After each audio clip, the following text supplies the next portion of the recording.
want to take a moment and welcome everybody. My name is Caroline Lenner, and I am a volunteer and a mentor with the American Brain Tumor Association. Excited to have you all here today for this amazing breakout session on difficult conversations, collaborative decision-making and communication, talking about what we don't want to talk about. This session is going to explore the impact of medical decision-making, relational problem-solving, and supportive coping following a brain tumor diagnosis. We hope by the end of the session that you will enhance your ability to have open and honest communications with those that you love. Our speakers today are Nicole Peeke, as well as Claudia Cuevas and Dr. Portnow from City of Hope, and I will turn this over to them, so please welcome our speakers. Thank you. Thank you very much. And we're very happy to see so many people show up for this session where we're going to try and talk about what we don't talk about. And just want to, do you want to switch? Yep. Just want to say that we're very excited to be here. We have, oh dear. Oh, yeah, low? Okay. It's too low? I think we have to like maybe either speak really closely into Right. the mic. How about the mic is, hello? No, that's not working. Oh, that's working now. Is this better? Oh, there I think this is better. Okay, all right. So, we have no disclosures other than to say we are super excited to be here, and thank you to ABTA for inviting us to talk about this topic. Oh, no, thank you. Keep cueing me, yes, okay. Yes. So I'm Jana Portnow, and I am a neuro-oncologist. I've been treating people and working with brain tumor patients for over 20 years.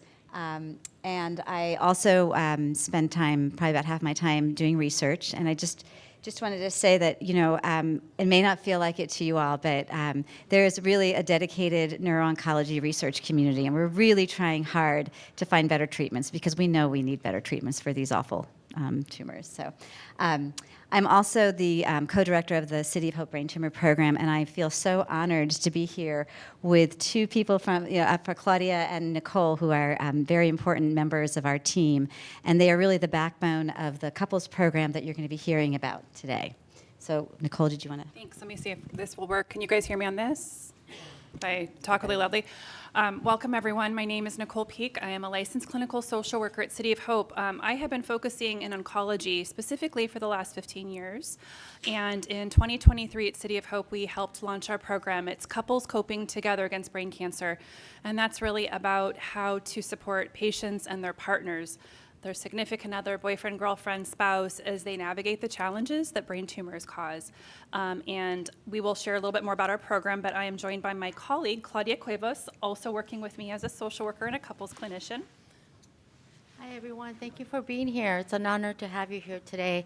Yes, my name is Claudia, and I'm also a licensed clinical social worker.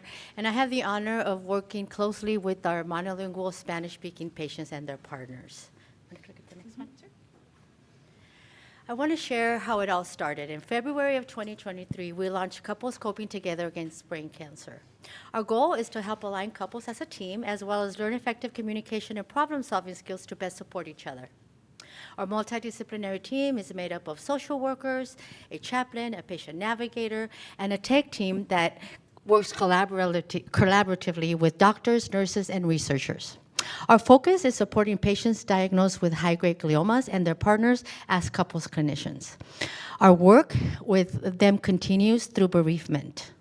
Next slide. Thank you. I'm going to go back because we forgot an important member of our team, Dr. Oscar, and his lab coat. Can't forget Dr. Oscar. That is Lisa Feldman at the bottom. She's one of our neurosurgeons, and Dr. Oscar is a member of our team and actually does meet with patients and their spouses. So, yeah, very sweet. So our work together, this work with our couples program would not be possible without the support of this woman you see here. Her name is Lori McGee.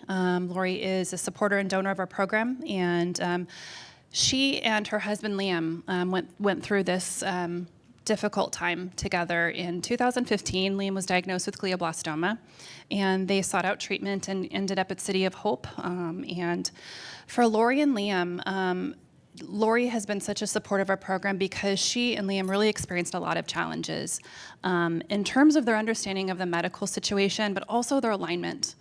Liam was formerly a very active businessman. He was an athlete, and his outlook was really motivated by, I'm going to think positively, I'm going to beat this, and had a lot of difficulty talking about the future. Everything was very present-based and very positive, which is really important. And none of us want to minimize the importance of the hope. You are here for this, right? But to be able to talk about the future, to live in those both worlds. Lori really wanted to talk about the future and have a plan B and talk about goals of care. So Liam unfortunately ended up experiencing physical, neurological, mood changes as a result of his tumor. And this made conversations for him and Lori really difficult, especially for Lori. Lori also shares that Liam's personality really changed. He often got very angry about the situation, and a lot of that was directed at his spouse or partner, not intentionally. This is just what happens with brain tumors, and so they also had kids. They had 2 young children. So Lori was trying to navigate, how do I support Liam? How do I also support my kiddos when they see these changes with dad? And how do we talk about this? I don't always have language. We don't always have language for this. So as Liam continued to experience these changes, Lori really sought out help from the medical team, from social workers, from spiritual care, because she needed that support. Help me have these conversations, child life specialist.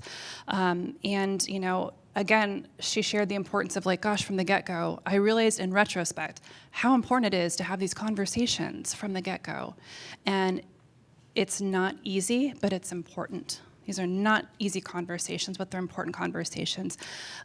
So she, has really instilled a lot of wisdom with my team, working with Claudia and I very closely. So this is what it's about, is helping you guys also have some language. How do we initiate these things? So most importantly, kind of going back to what I just said, the changes that the brain tumors cause. It's difficult to not personalize this, and I see some people shaking their heads. Gosh, do emotions. It's also the dexamethasone that Thank makes it hard you. for sometimes some patients and irritability. Yeah. Really good point. And I think that is a lot of my conversation too with couples, is really saying, this is difficult stuff, but when you're diagnosed, right, and there's uncertainty, there's a lot of concerns. And with these brain tumors, sometimes it just exacerbates or amplifies the baseline personality. If this was an anxious person before, sometimes you're going to see more of that, and then add on dexamethasone. So emotions run really high in a health crisis. You are not our best selves, so try not to take it personally. I know it's so difficult. It's really hard, but that's the tumor talking. To be able to kind of reframe this and say, this is hard stuff, but this is really that tumor that's causing this. And I know if this was not the case, they would not be acting this way, talking to me this way, right? With that being said, it's absolutely okay to set limits and walk away.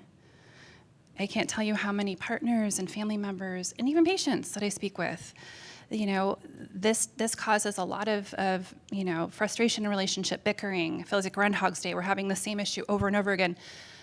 It's okay to say, you know what? This doesn't feel good. I'm going to come back when you're ready to talk. Let's take a time out. Sometimes even a visual. Let's take a time out. This feels like a lot. You're not being very nice to me. It's absolutely okay to set those limits. I know sometimes we feel guilty. Let's come back when we're ready to talk about things. Again, have the hard conversations as early as possible. And some of you are here and you've been dealing with this for a while, and maybe you haven't had the conversations. Now is your time. That's why we're here. And if this is new, start having these conversations about the future. And we say that because that helps you appreciate and enjoy the time you have now. Have these hard conversations, kind of put the cards on the table. This is things I've been wanting to talk to you about, right? And most importantly, you want to do this because you don't want to look back and have regret and have guilt and think about, oh my goodness, these opportunities, these things I thought that I couldn't find the words for, I